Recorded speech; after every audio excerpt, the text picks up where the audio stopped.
Hello and welcome to Morningstar. I'm Emma Wall, and here with me today to give his 3 stock picks is Ali Unwin, manager of the Neptune Global Technology Fund. Hi Ali. Good morning. And what's the first stock that you'd like to highlight today? The first stock I'd like to highlight is TSMC, the Taiwan Semiconductor manufacturing company. So this company had its 30th birthday last week, and they really pioneered what we call the foundry model in semiconductors. So traditionally you would design and make semiconductors within the same company because it's a hugely complex and very capital intensive activity. What TSMC pioneered, and the model they've really built out, was that they would make it on other people's behalf, a bit like an outsourcer, but that's probably the wrong term given the complexity and the degree of integration they need with their designers. The reason I really like the company is that they have a huge degree of diversification.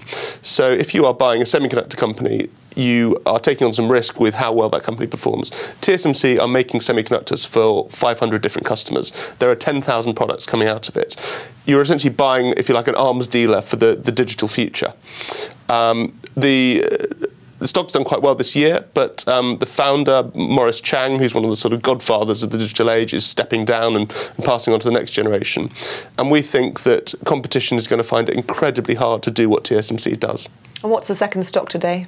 The second stock is a mid-cap stock called Pegasystems. They do customer relationship management software, so they compete with Salesforce.com. Here it's really a story of a company that has been probably underinvesting on sales and marketing. They tended to focus on the 50 biggest companies in the world. They're now moving downscale a little bit, and we think that they're starting to see some real success there. And where are they moving into? Is this a global stock? Is this very much a kind of US-centric company? So this is a US company founded 33 years ago, and the founder, Alan Trefler, still is CEO.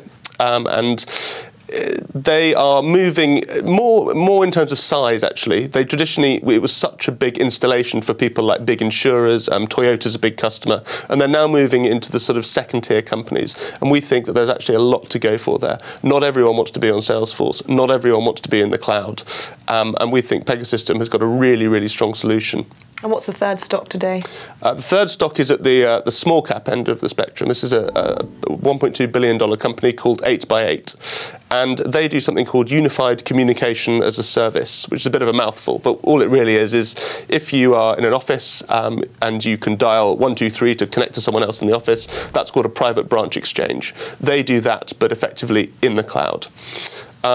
This company has actually not done as well. They've actually been out executed by 2 good peers, one of whom was just bought by Cisco for $1.5 billion, and the other one has doubled this year. So this is really the laggard in the space.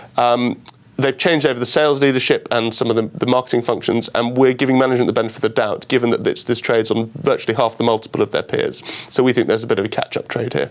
Is that a risky bet for you, given that there seems to be 2 more dominant players within their market? Taking a bet on a stock that hasn't done so well, what do you look for in order to believe that management that they can achieve what they set out to?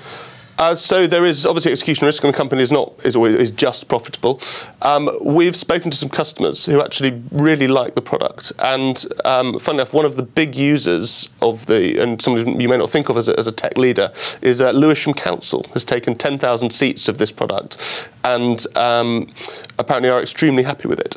So yes, there is obviously execution risk, and there are other players, but don't forget, this market is a $25 billion market, and the company's turnover is currently only $300 billion. So we think that there is an awful lot to go for here. Ali, thank you very much. Thank you.